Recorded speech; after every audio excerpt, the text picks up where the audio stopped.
Good night, viewers, and welcome to this another program of Breaking Down the Issues.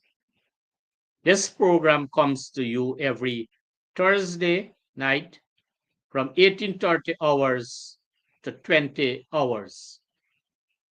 The official host of this program is the Honorable Shurwayne Holder, MP and Shadow Minister of Natural Resources. Comrade Holder is also the chairman of the People's National Congress Reform. And so tonight we are going to be dealing with matters of national importance. But I want to first of all outline to you, the viewers, what is it we are going to focus on tonight. And then I'm going to bring in the host so that we can be able to have that interaction as it relates to the topic matters of national importance. My name is Dennis Jaikran, and I would be moderating this program tonight. So let us look at the areas in which we are going to focus on in this discourse. The first area we are going to look at is the Adriana Young demise in its different ways and different forms that would be explained by the Member of Parliament. Then we are going to look at the elections date, regional and national elections date, which is scheduled for the 1st of September 2025. But we are going to factor in on that date the press conference that was held on Tuesday by the three opposition nominated members of the Elections Commission and what they focused on and the areas of concern. We are going to touch on the National Assembly and the way in which the present speaker is showing his disrespect for the rule of law in the way he treats opposition members of parliament, except one who can be considered not part of the opposition, but on the other side of midnight. And then we want to look at the fourth area, the $3 billion more that would have been allocated or approved, so to speak, for the distribution of cash grants. So viewers, at this stage, I want to formally bring into the program for us to commence our discourse the Honorable Shurwayne Holder, Member of Parliament, Shadow Minister of Natural Resources, and Chairman of the People's National Congress Reform.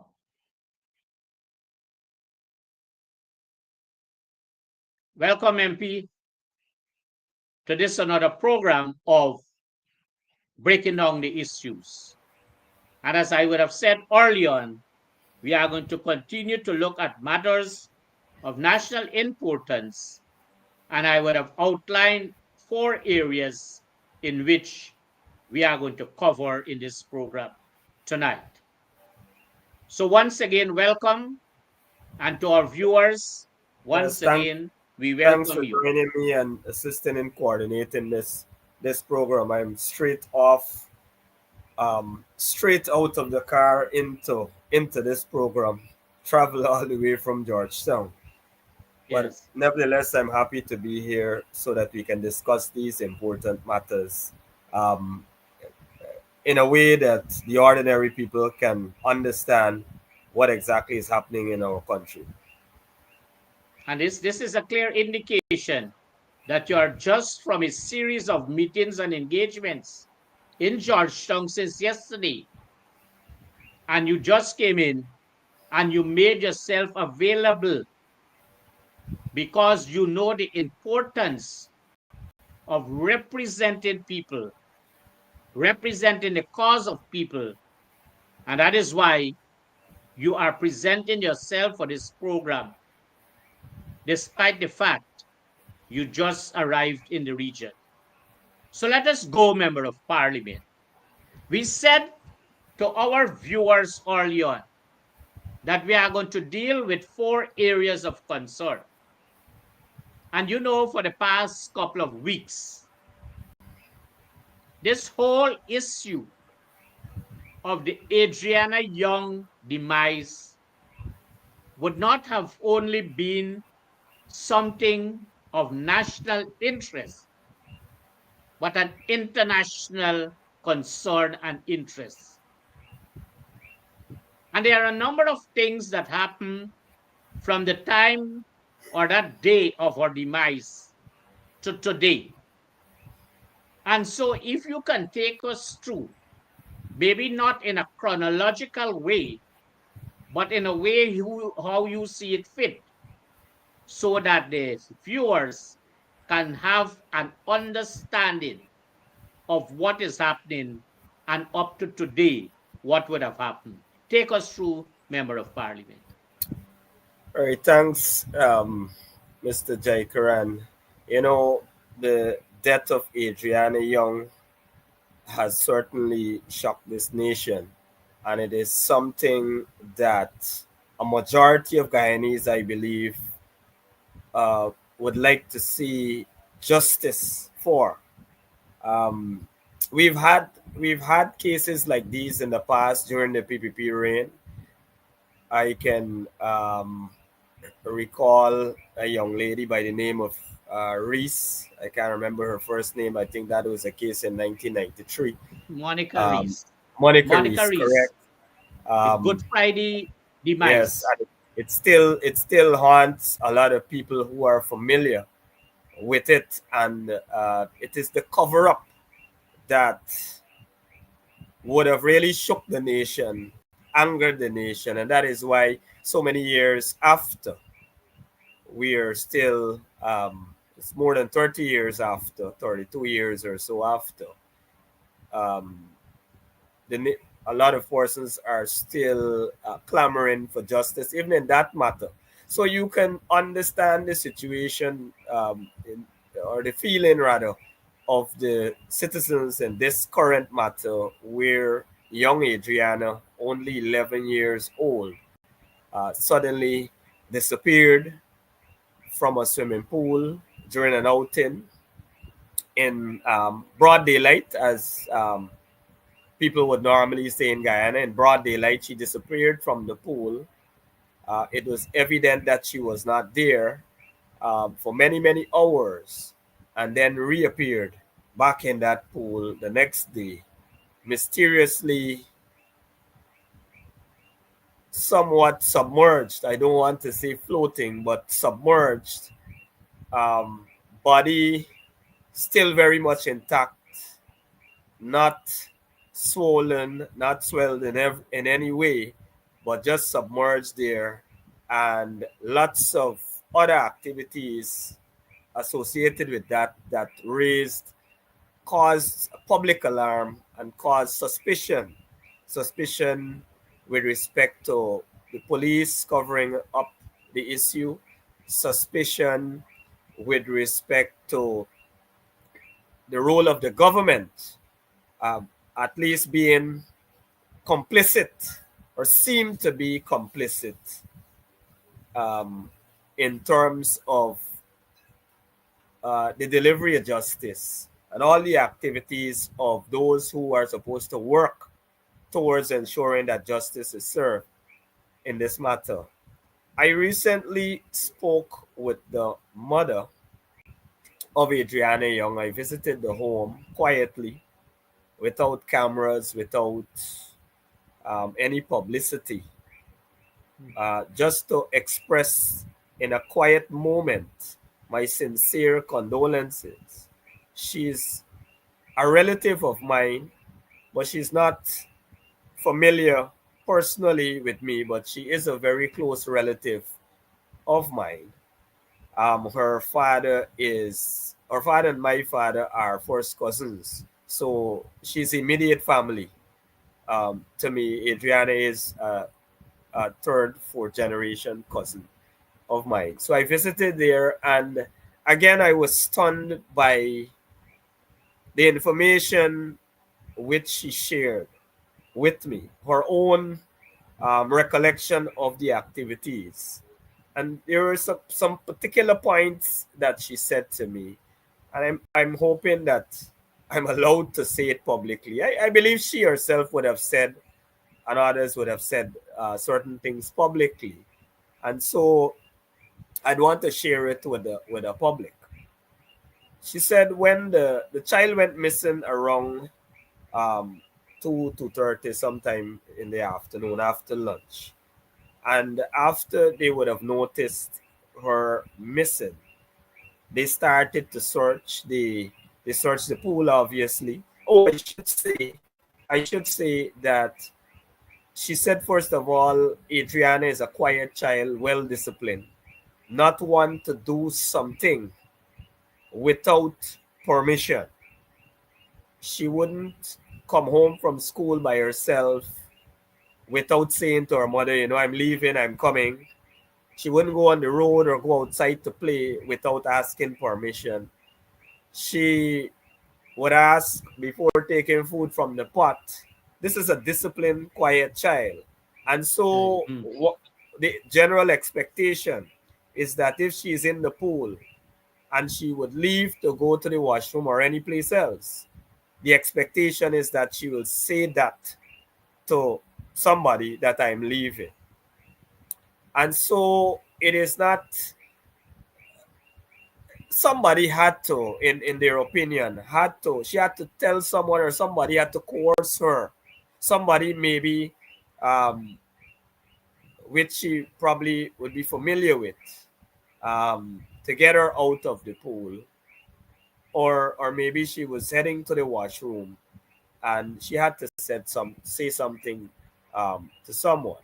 But that being said, she was missing from the pool. The pool was checked, albeit you had persons in the pool there still participating, strangers, guests of the hotel there in the pool. And they would have raised an alarm with the hotel management, who they claim or who allegedly refused to um, close off the operation, especially with respect to the pool. And I found this very, very alarming because you have a young child, a little child that is missing, and the parents ask that you search the facility, you close off the pool so that um, you can be very clear about what is happening in the pool, the activities in the pool, if no one is in there. You don't want to make anyone uncomfortable because these are strangers. They would have paid their monies, and so you cannot just go and get into their business. And the hotel allegedly refused, or reportedly refused, to stop or halt the activities at the poolside or anywhere in the hotel until around 10 o'clock in the night. It's totally unbelievable. From 2 to 30 until 10 o'clock in the night, persons were still in the pool having a good time while this child was missing. And no fault of those persons, because they might not be aware of this situation. They would not have been aware of all the information surrounding her disappearance. And so they were there, and this child was missing from the pool. The parents would have begged them to clear that pool, or at that time even drain the pool. When you're in these under these distress, sometimes you come up with all sorts of remedy, all sorts of solution, which might not be the best in some instances. Draining the pool at that time But I understand the the interest of the family, the interest of the parents was to get their child wherever that child was. And so the hotel refused to do that until you had this big gathering and persons began to challenge the hotel owners, and the police got involved. The next thing the family said to me is that the police seemed to be protecting the the hotel rather than engage them and, for example, ask them how they can assist in this process of locating this child. They seem more concerned about protecting the the um, the hotel, the facility there, and whoever owns it and whoever was running it. And so that was another observation. And then we come to we shouldn't come to the discovery of the body as yet. They were constantly agitating for the police to bring sniffer dogs in. Constantly, and the police seemed to be ignoring that request. Although sniffer dogs were available, and I'm told they were available in the very region, not very far away. And so the family kept on pressing for the sniffer dogs. Up until the next morning, many searches were made. You had search party involving the family and other neighbors and friends and even strangers searching the pool, conducting other searches, and um, she was not discovered. And then you had the infamous discussion with the commander, involving the commander, asking them to go home, moving them away from close to the pool, close to the hotel, moving them away from there, and engaging them in discussions which suggest that they should go home.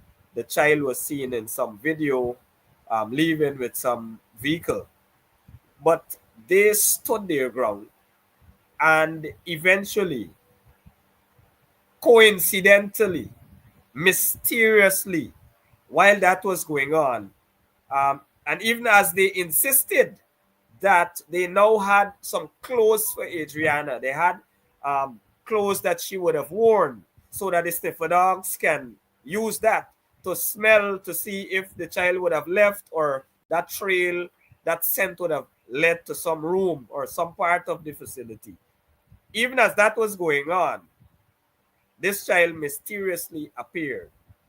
And when she appeared, we know the condition, we know there were marks on her body. And I heard the aunt talk about it just this evening on Travis Chase, that there were mysterious marks, or there are mysterious marks on the body, similar in nature, on the hand, on the legs, and on the forehead.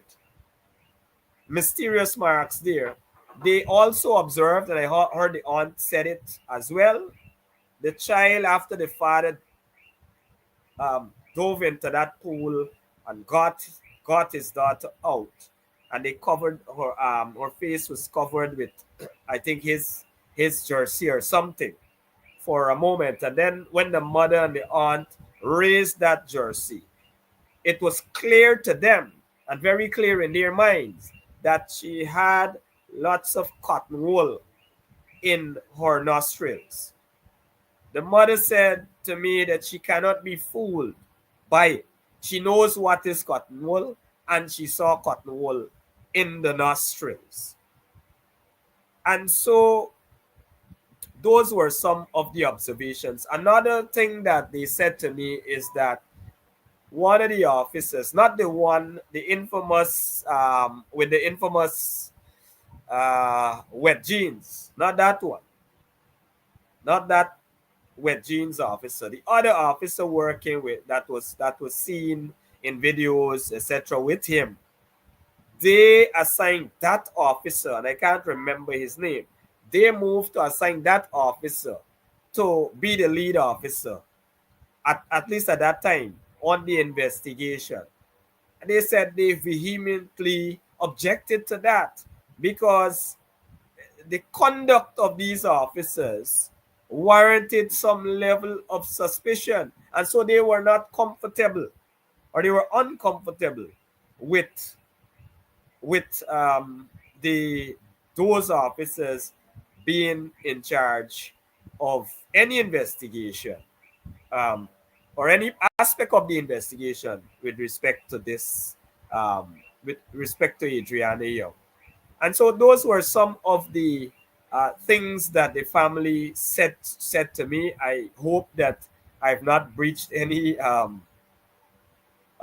measure of confidence, but it is being said constantly by the family in the public domain. The mother seemed very convinced, very strong, um, in her conviction that this was a murder. They're not disputing they're not disputing the report, and we will get to that. I will speak on that shortly. The post-mortem, um, saying that the child had drowned. Nobody is disputing that. What they want to know is how the manner of death, what time she died, where did she die? Because clearly, for the family, they said to me over and over, they searched this pool, they're confident many times over that she was not in this pool. And the circumstances under which she appeared in the pool the next morning, less than 24 hours after, um, in a slumped position, submersed position, gives reason for the suspicion that there was foul play. Backed by the marks, backed by all the events, the attempted cover, in their view, of this investigation. There are questions as to why is it that the three pathologists that conducted the postmortem, why they were not allowed to speak and answer tough questions. Why is it that the pool was drained after the fact? Why is it that the police had no formal press conference to answer tough questions? Why is it that the infamous video to which the commander alluded to which the vice president alluded to, has not been made public? Why is it that the results of the postmortem was itself has not been released to the public, but rather you have the police version of the postmortem? What the police think, their interpretation, their quotation, quoting whatever the doctors, the pathologists would have purportedly said. Now, I just recall another thing that the family said to me. After this body went to the parlor, after the body was at the parlor, they were told that they can't open back the body is sealed and placed in this refrigerator, as is the normal practice. And it was said to them that because they were requested again to have another look. This thing is so unbelievable.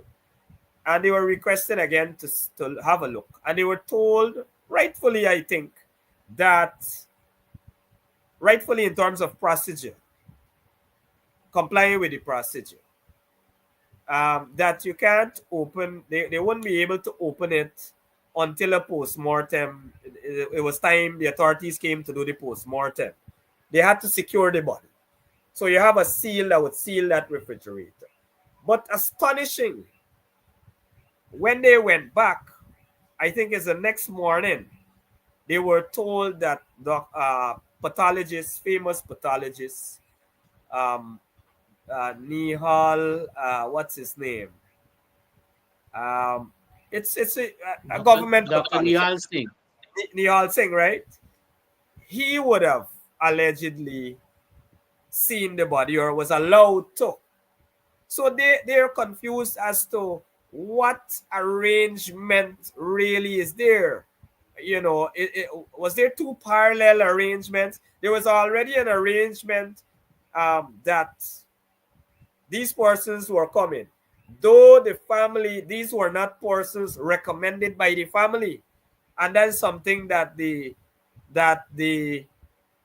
family said to me, that they were not in agreement for these persons who they chose, but some manipulation took place.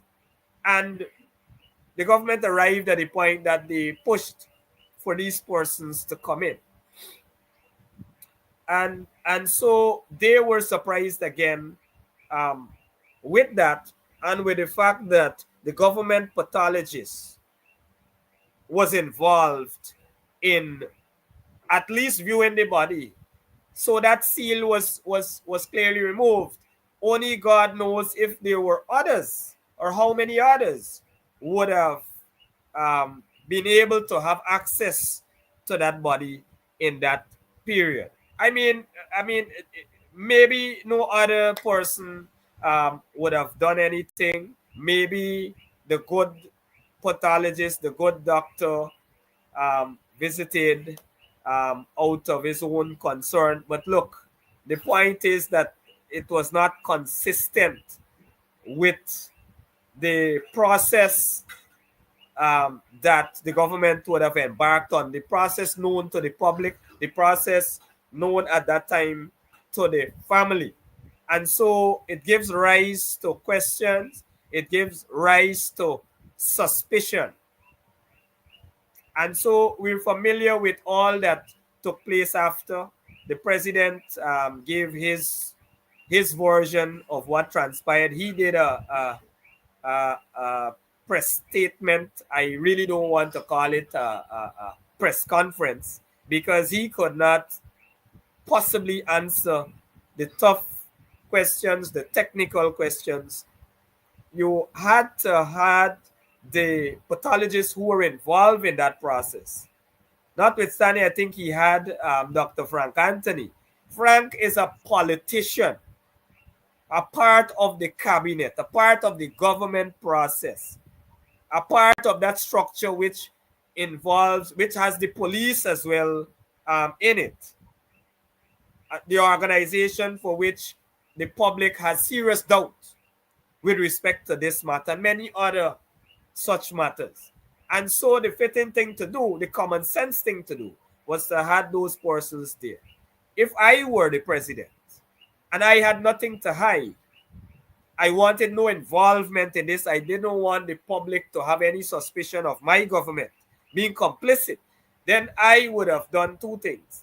I would have ordered those, well, asked, because they were foreigners, those or having the terms of reference, um, and involve others in the composing the terms of reference, and having there that they must do a press conference. Simply ask them to do a press conference in which you can explain to the general public what transpired, how did you come to these conclusions, and so the public would have been a little more comfortable if they could have answered certain questions. If I were the president and I had nothing to hide, no involvement, I didn't I if I didn't want my party or my government to be accused of anything, I would have also commanded, instructed the commissioner of police to have his team, the commissioner, the the um the crime chief, This is me personally, and the commander there to answer the tough questions, because they have to account as well for their own actions. They have to account for this video that they claim that they had, which we are still not allowed to see. They have to account for officers not wearing their body cameras, taking off their body cameras, and we have video evidence of that. Nobody was disciplined for that. They have to account for one of their officers seen with wet jeans at the time of the reappearance of the body in the pool. They have to account for the process that they took. They have to explain to the public why they did not secure the building, use the sniffer dogs, interview every single person that was in that building, whether staff, whether guests. They have to account. That is how you operate when you have a government that is accountable to the people, a government that is concerned with following the rule of law, ensuring that the rule of law prevails, ensures that there is transparency and accountability in every aspect of governance, and especially in terms of the operations of the police force. So that is where we are there. I see someone name the officer. Um, our guests are paying attention. The public is well in tune, and it is only the government who believes that people are fools. People cannot see through this thing that there isn't a clear attempt to solve this issue, to bring clarity to what really transpired. That is the public's perception, and we have to keep the government feet to the fire for their actions and their inaction in this matter. Now, as it is now, currently, I want to deal with the current situation. The body, after much delay, permission was granted for the body to be flown. I believe that there was no grounds to continue to deny the family the right to carry this body overseas for an independent um, post-mortem. And so eventually, the authorities were forced to grant it. Um, the body flew out, I think it was Monday, and they're currently in Georgia, in the state of Georgia. I believe it's somewhere in Atlanta, Georgia. I can't remember the name of the hospital itself, but it is in Atlanta, Georgia. And as we speak, they are currently conducting that post-mortem. We don't know what the results are or would be. And I think Georgia time is a little earlier than us, a few hours, 2, 3 hours earlier than us. So the last time I checked, I saw the family speaking to the issue. They said that the postmortem is currently being done. The body was on the table around 2:30 Georgia time, ready to be examined. The aunt spoke. I didn't get to see the father speaking. He was very emotional. You could understandably so. And the aunt made some salient points. What she said is that the entire process seemed to be a corrupt one. Notably, she said that the president had said that he would leave no stone unturned and no he would spare, he would spare, or he would provide rather any and every resource to get down to the truth. But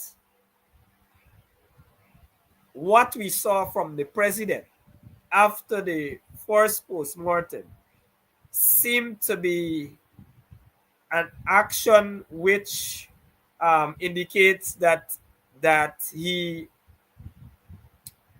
how do I put it, an action from him which suggests that he wanted the situation to, the case to be closed immediately, and he was channeling that out, that this thing is conclusive. He even went to the point of saying that there was no force drowning, which we later understood or got to understand that the post-mortem report never said that. Today, today, and you see, we gotta look at the chronology. We gotta look at the timing of some of these activities. Today, as the post-mortem is being done, the police comes out to say they have a final report. They have a final report that coincides, and to my mind is put out at this particular point to overshadow anything that comes out of that new post-mortem that is being done. That is how I would see it. There's no other explanation, because you would have kept it all along. You're given a preliminary, and I have not seen the actual report. You're now saying, this is just the police PR department saying to us that the final report concludes that it's drowning. It comes at a time to overshadow anything that might contradict what they're saying here in Guyana. And so that is why the family has reason to be suspicious. That is why the public has reason to be suspicious of the police and suspicious of the government of the day, who has control, and who has been overwhelmingly controlling, dictating to the police. Another point the aunt raised today, and the family did say to me, that they want closure. They want closure. But they don't want this thing to happen to anybody else. They believe that this issue, as sad as it is, it presents an opportunity in this country to ensure that we change course with respect to justice and how we deal with these types of matters. And so they want to see it to the end, wherever it go. But they want a process that is credible. They want a process that they can be confident in, whatever results emerge from that process. And so their preference is for a reputable organization that has the investigative capacity, and that is independent of the government of Guyana. Because what they saw was a Canadian hired by the government, and they're not disputing, and we're not disputing. Nobody's disputing his skill. Although I saw Dr. Todd and others question certain aspects, but that aside, that apart, this was a guy that is on the government's payroll. This was somebody who, and we can quote from Dr. Todd now, who never interviewed the father who made first contact with the body after that alarm was raised that she was in the pool. Certain persons were not interviewed by this fellow, and he's on the government payroll. We're not clear as to what is the terms of reference of his investigation. We saw the RRS come in before, and they simply had a look at the police file in similar fashion and said, well, the police are competent to investigate that other matter. And I'm deviating a little just to show how this government and how the police force has operated in the past. They would have refused in the past the help. You remember the Argentines wanted to help with the Henry boys, and they were denied. They were denied access.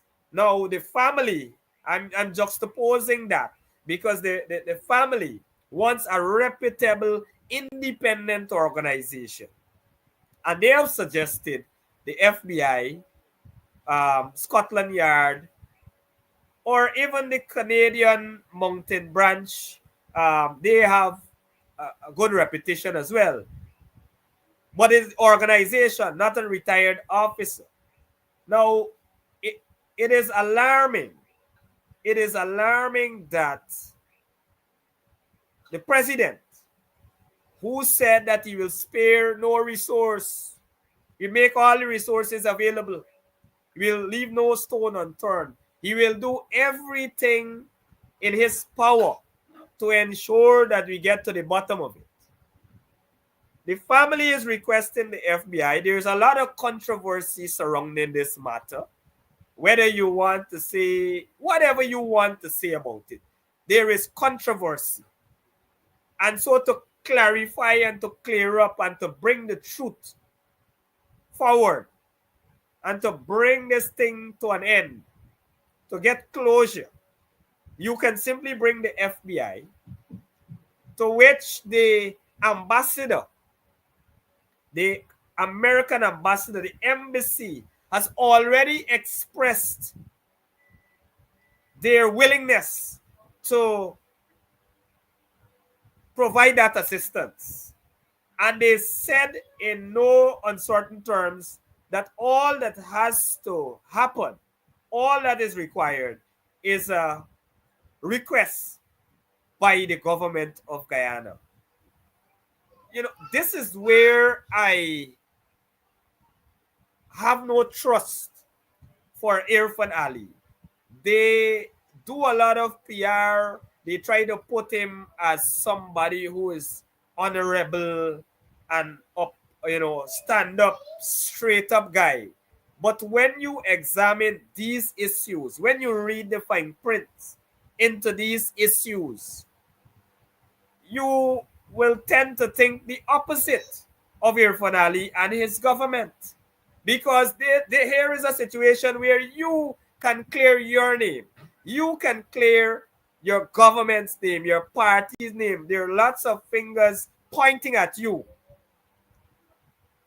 claiming corruption, claiming cover-up.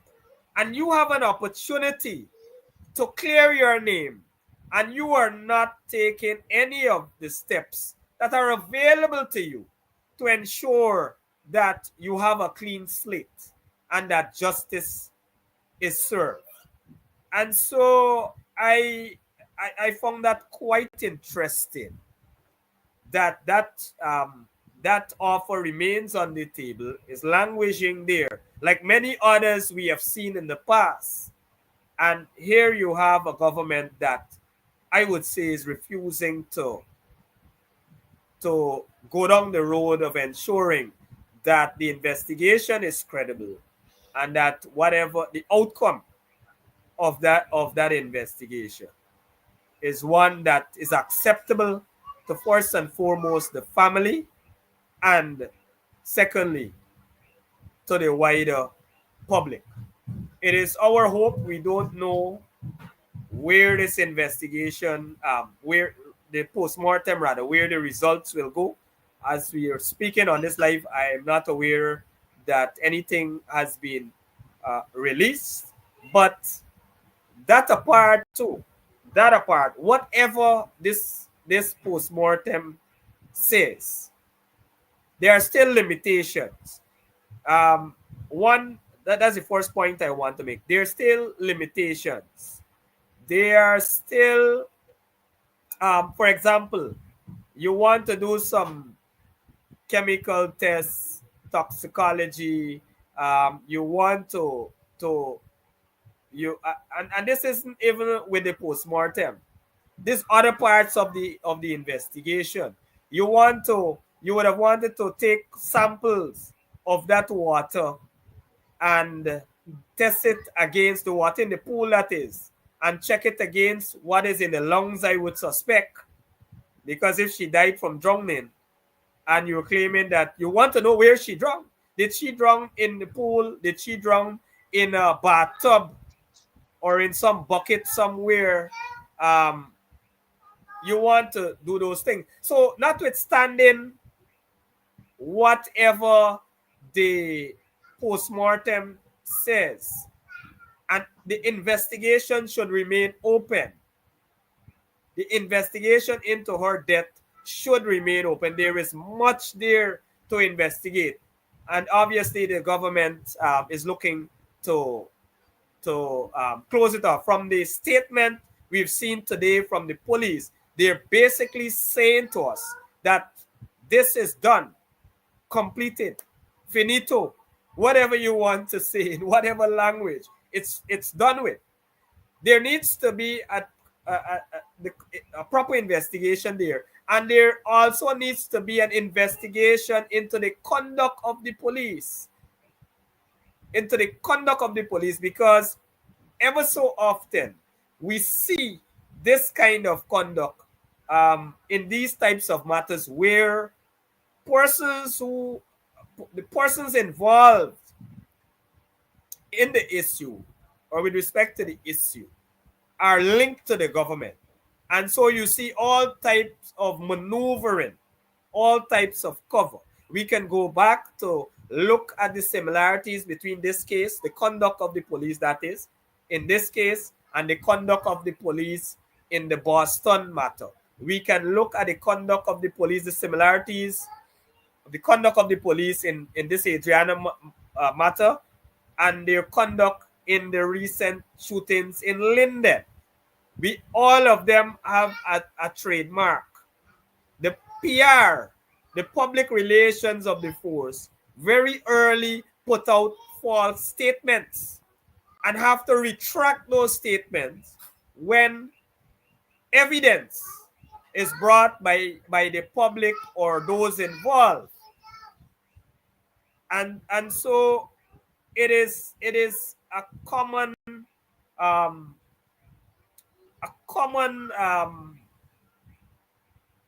something common we observed over the 5 years that this PPP government would have been in office. And I must say on that point that we must question ourselves. Why is it that we have not seen anything of this nature?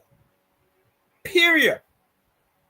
From 2015 to 2020, there were no such occurrences from 2015 to 2020. But from 2020, the moment the PPP got into government, within a matter of 1 month, on the 5th, it was barely 30 days, 32 days or so, we saw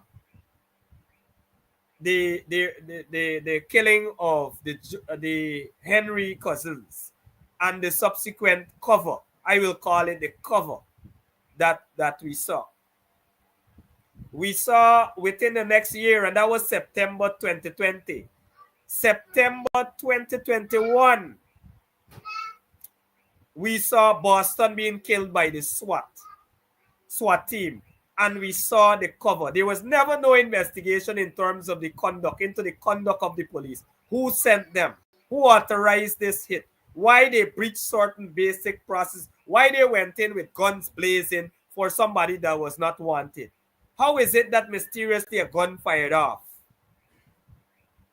Every single year we can point. We had Peter Headley the following year, I believe, mysteriously shot by the police He was taken for some petty crime, placed in an unmarked vehicle in the front seat. The officer's gun went off mysteriously. No justice. We saw Bacchus. We saw the denials, Golden Grove. That gave rise to street protests on the East Coast. And the people used it in all form and fashion. We saw the denials there. And eventually, when the postmortem came out, he was shot in the back. He was running from the police. They admitted after challenging the court awarded some monies. Anil Nandalal said they would challenge it. And then they realized they're too close to an election and this thing is bringing a lot of heat. They decided to pay the family a measly $25 million for that life. We saw again, and nobody's being held accountable. That is not justice. We saw with Sergeant Vaughan in Bartica just 1 year ago, and I'm chronicling every single year of the PPP rule from 2020 all the way to 2025. We've seen these actions. A year ago, in March or April, a year ago, we saw Sergeant Vaughan being a part of a special unit put together to hunt down a prisoner escapee that they claim had committed a double murder. Again, mysteriously, a police officer's gun, a colleague, gun fires, kills Sergeant Vaughan, and nothing happens. Now, strange enough, this is ruled as an accident. But we didn't really hear from the police. But strangely, Vaughan, when the post-mortem was carried out, Sergeant Vaughan was shot 3 times. So I don't know how he was accidentally shot 3 times. But the important thing here is that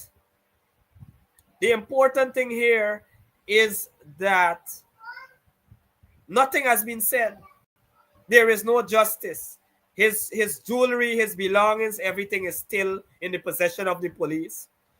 His kids got no compensation. His wife and kids got no assistance, no help 1 year later. And we come now to 2025. We've done with 2020, 21, 22 right through. And we've missed some cases. I can't go through every one of them. We come to the Linden shooting, where they said some things that they give an impression of this young guy, the first guy that was shot, that he was doing certain things. And when the video came out, we saw that he was running from the police. He was unarmed. They came with plain clothes and with guns blazing. And he was running and he was trapped. There was nowhere for him to go. And he was shot by the police. And this was a video, fortunately for that video, that CCTV video that became public. So this all I am demonstrating here, that this is the trend of the police under the PPP. It is not the usual trend of the police, because that did not occur from 2015 to 2020. We saw lots of that all the way from 1992 to 2015 until we took power in either March or May, I believe it. May 11th of May, I believe, 2015. We saw nothing of that sort thereafter. So it says that you can conclude from that it has something to do with who is in charge of the police. It has something to do with the government of the day. And we have always been saying that this government is dictatorial. We have always said that they have used the police as a tool to activate or to use against political rivals and anybody who they want to silence.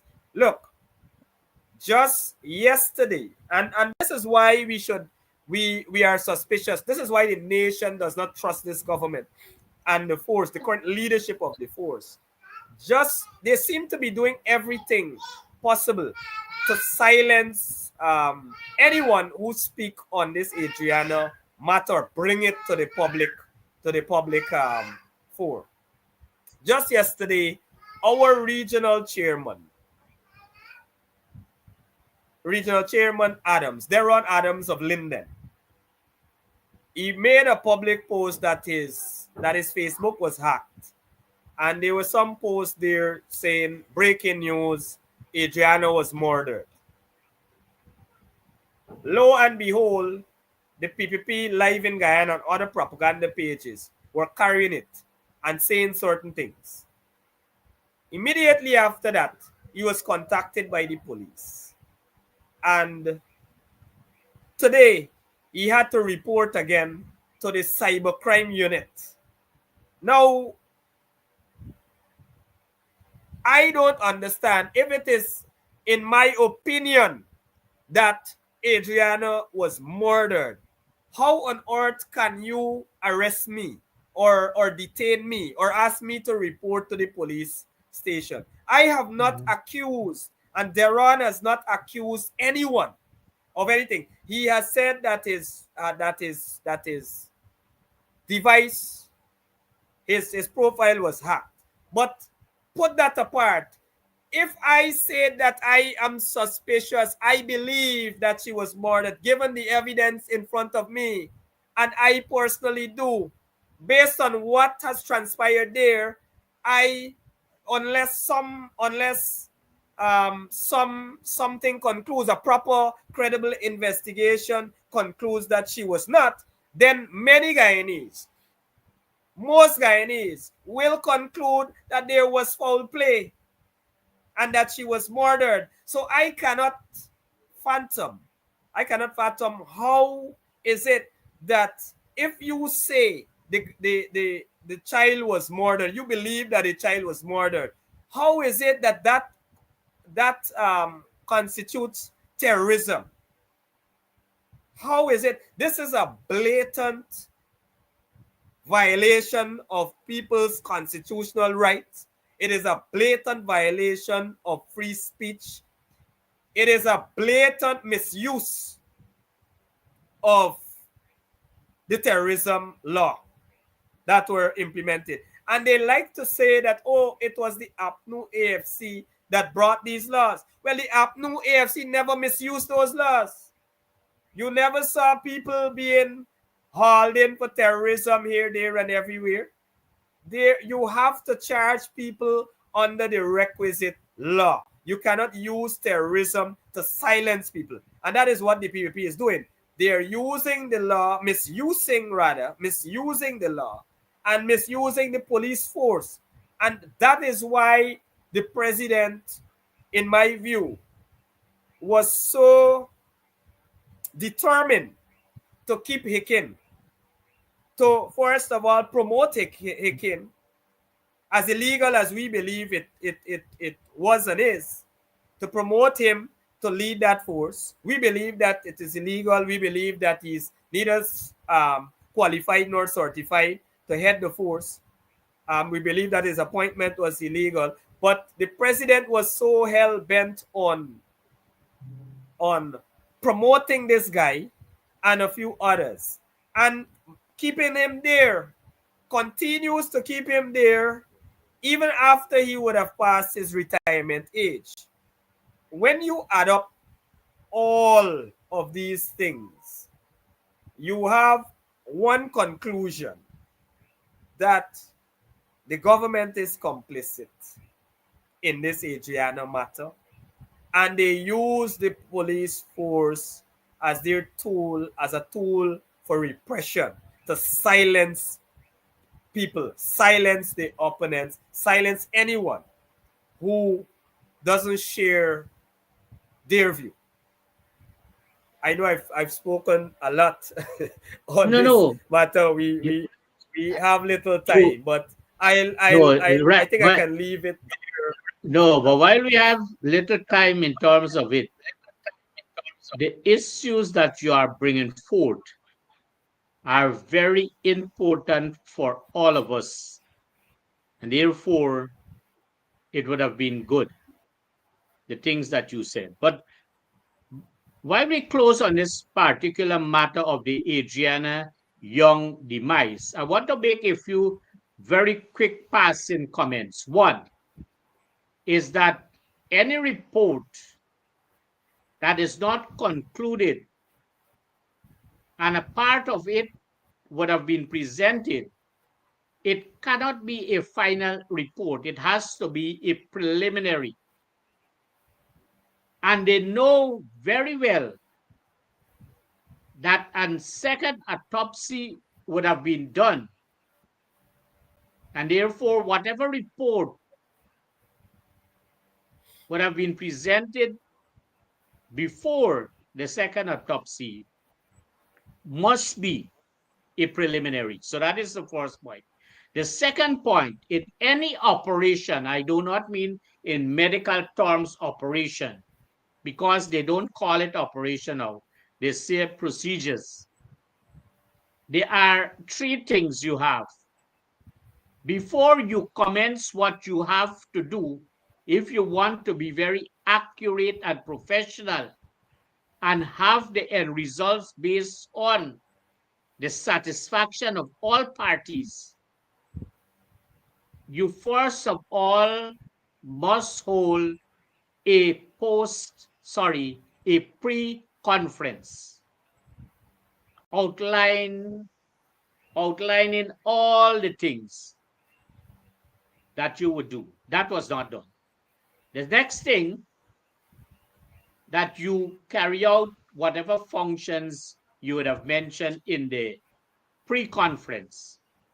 And then when you would have concluded that particular activity, you do what is known as a post-conference, bringing up to date, what were the things that you set out to do, that you said in your pre-conference. And they did not do that in the entire operation, and therefore you can only conclude that there is still searching and nothing that they did that can bring satisfaction to the family. And so I thought it fit that I should make that. But the last point I want to make is that Adriana was a grade 6 pupil, and she wrote the national grade 6 assessment.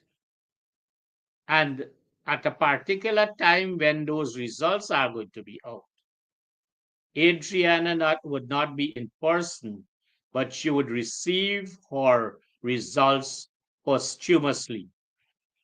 And so we have to take care as a nation of concerned citizens of those results for her when they are out.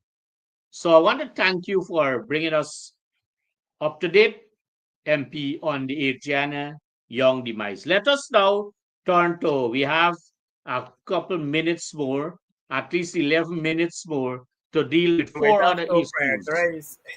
You might have to So, prioritize since we got 10 minutes. and I want to believe that based on what we have here, that the one that we should go with for the next 10 minutes should be the election date that was set. So, Yes, yes, let's go with MP, that. good.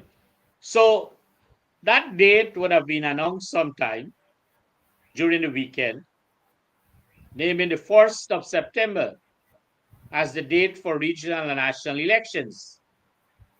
On Tuesday of this week, which would have been 2 days ago, the opposition nominated commissioners of the Guyana Elections Commission held a press conference to address a number of issues. And as member of parliament and as chairman of the party, I think you have a vested interest not only in the date that was set and the situations surrounding that set date, but you are also interested in and can be able to focus on in this discourse on that press conference. So I give it to you, Chairman. Yes.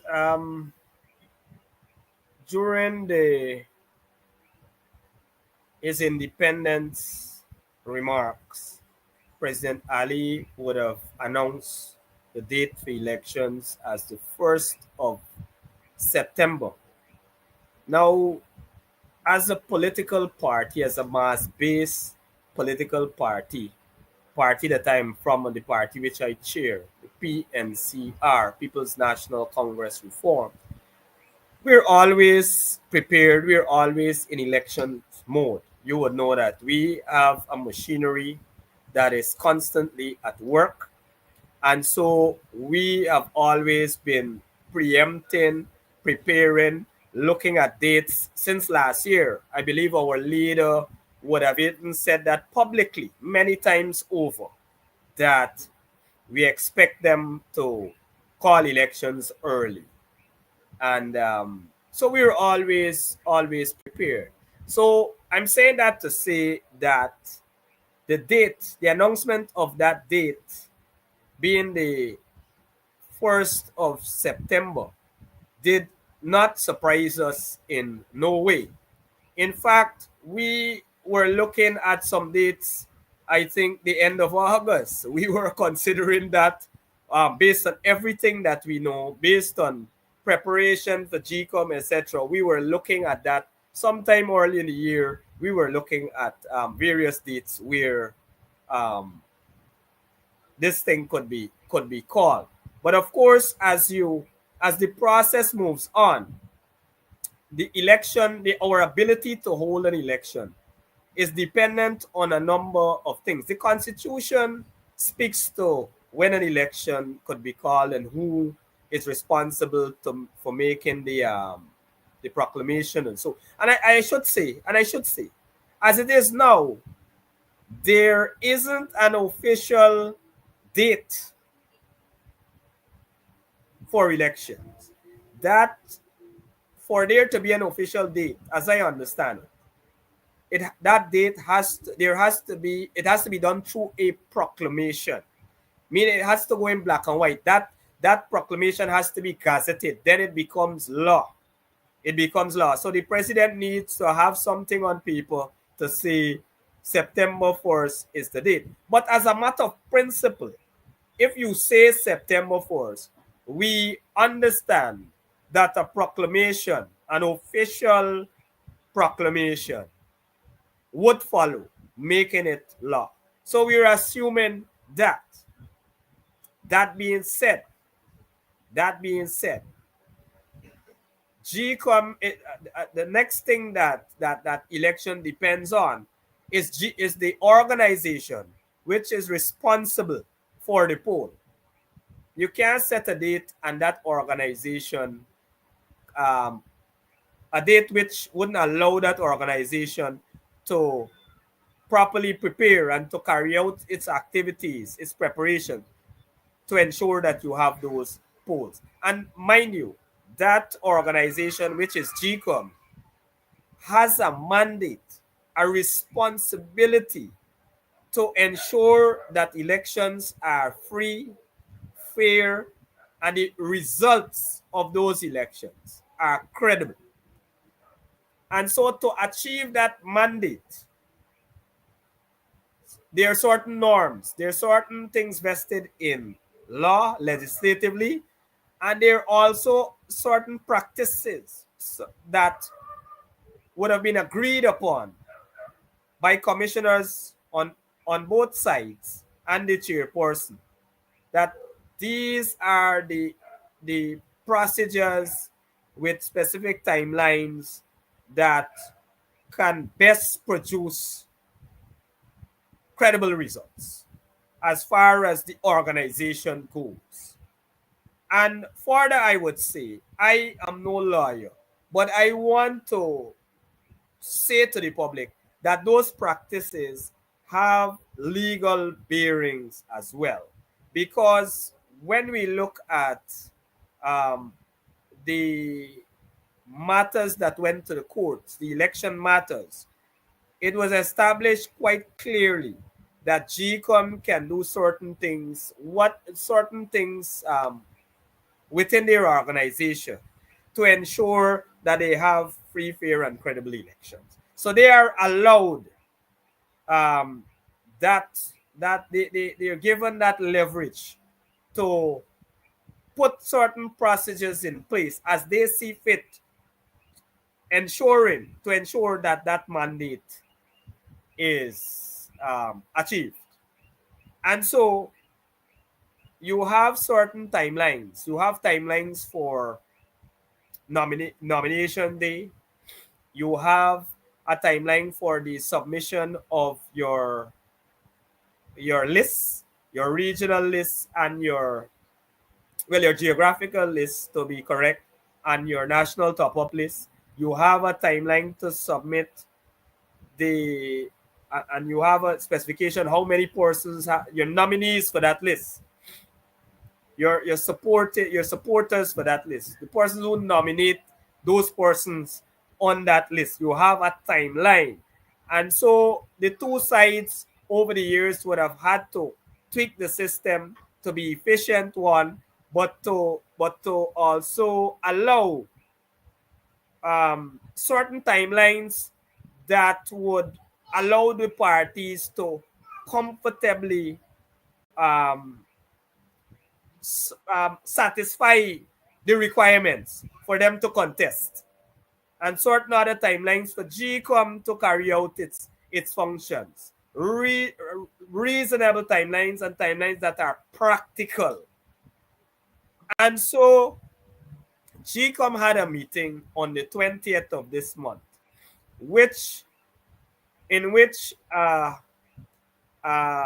preliminary or a draft work plan was set up, was presented to the commission for further deliberation, and that identified the 22nd as the earliest time, the 22nd of September, as the earliest time for free, fair, and credible elections to be conducted by GCOM. There were still a number of things on the table that were being discussed. Biometrics, the issue of persons who are on remand being allowed to vote, because there is this view that those persons, you will be violating their constitutional rights if you're not allowing them to vote. There are a number of other things that our commissioners would have explained, technical things that our commissioners would have explained. In terms of claims and objections, you have a certain timeline which you want to give the parties and the public a particular amount of time to make their objections, make their claims. Someone might say their name is not on the list, but they qualify. And so, but you want to give them a reasonable time. You don't know their situation, where they have to come from, what they have to do. You want to present reasonable time that they can make their claims and their objections.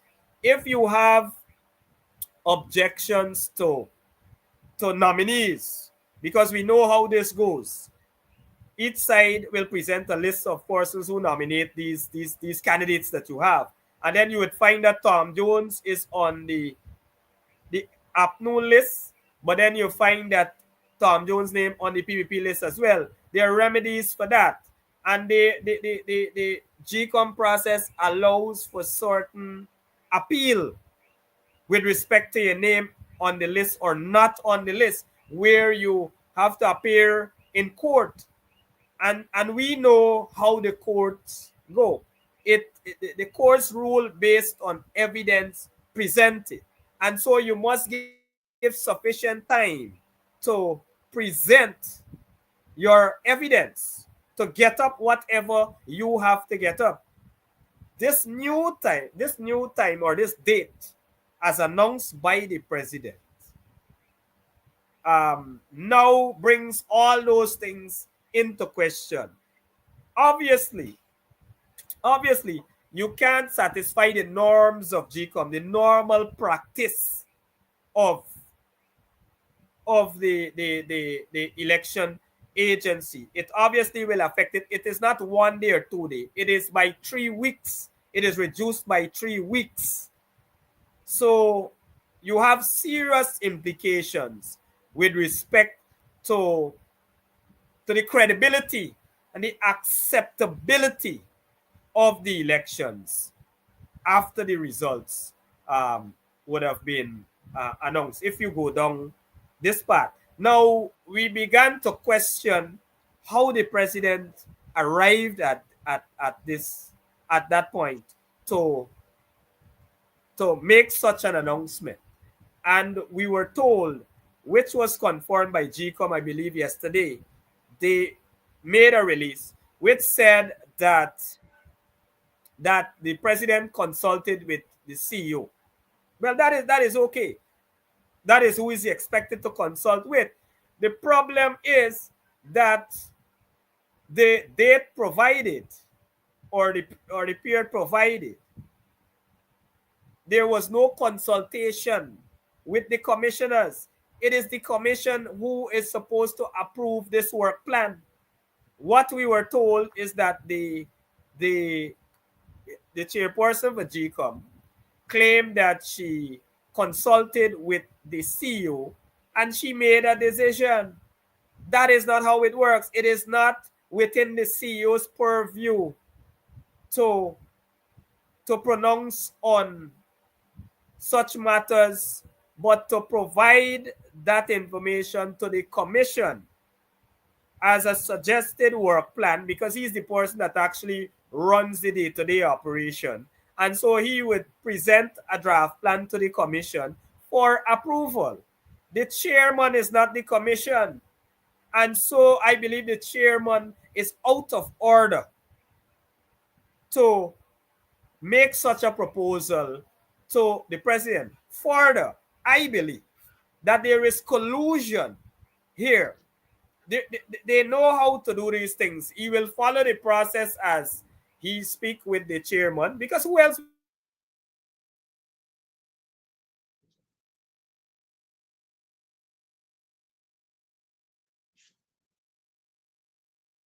with? We have just lost the member of parliament.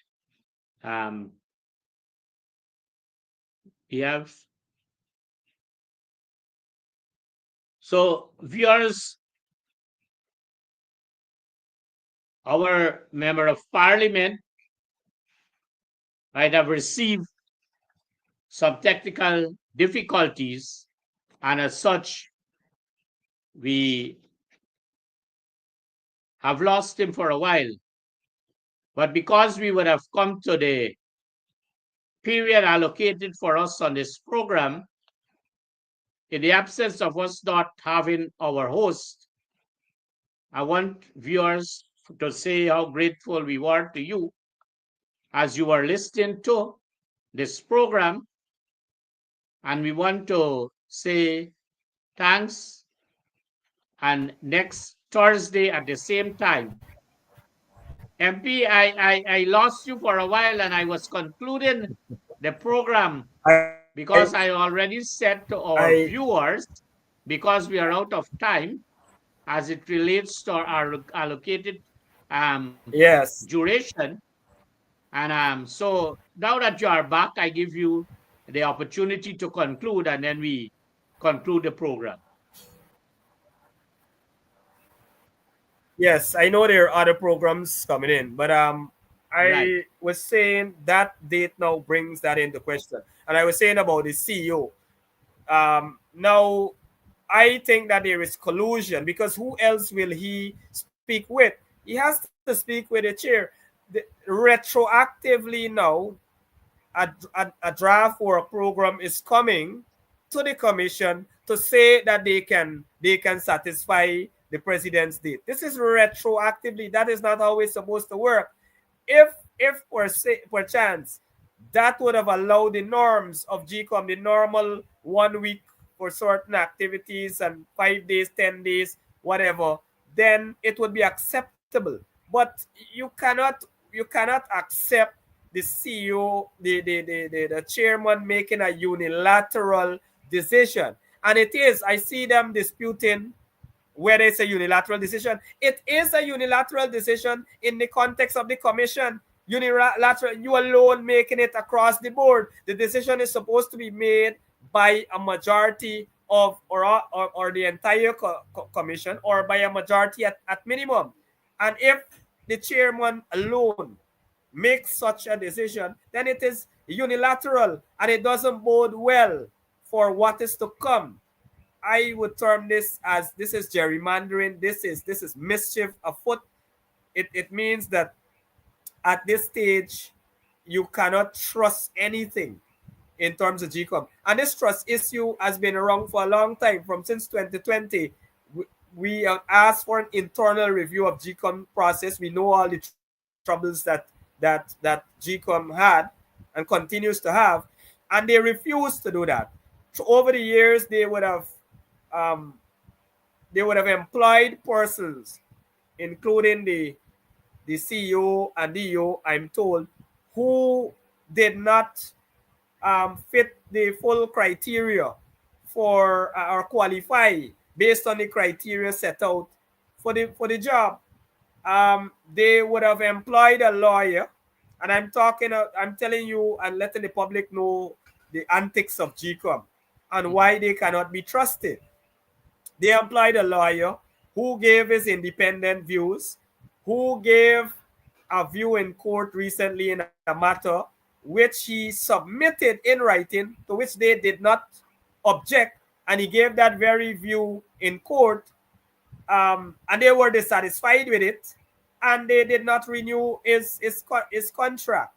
And so when you look at all these actions by GCOM, you could tell that there is corruption, you could tell that there is collusion, and you could tell that they are hell bent on preparing the conditions to rig an election, to rig the next election in favor of the People's Progressive Party. The chairperson has constantly, consistently voted on every matter for decision on the PPP side. The most reasonable of decisions, she votes with the PPP. And so we can only conclude that they are preparing this ground to rig this election. I saw them today say that they had this headline: Norton contradicts commissioners. Not true. Total propaganda. That I describe that as dotish reporting, deliberate dotish reporting by these PPP propaganda news agency. Norton clearly stated and constantly, consistently stated over the years that we are always prepared for an election. It doesn't matter which date, we are always in preparation mode. It doesn't take away from the fact that we are unhappy, we are not satisfied with, and we are railing against what we see as mischief being done at the level of the commission. And so we want to be very, very clear. We are prepared, but we are going to scrutinize this process with a fine teeth comb. We are going to do everything possible to ensure that they don't cheat in these elections and get away with it.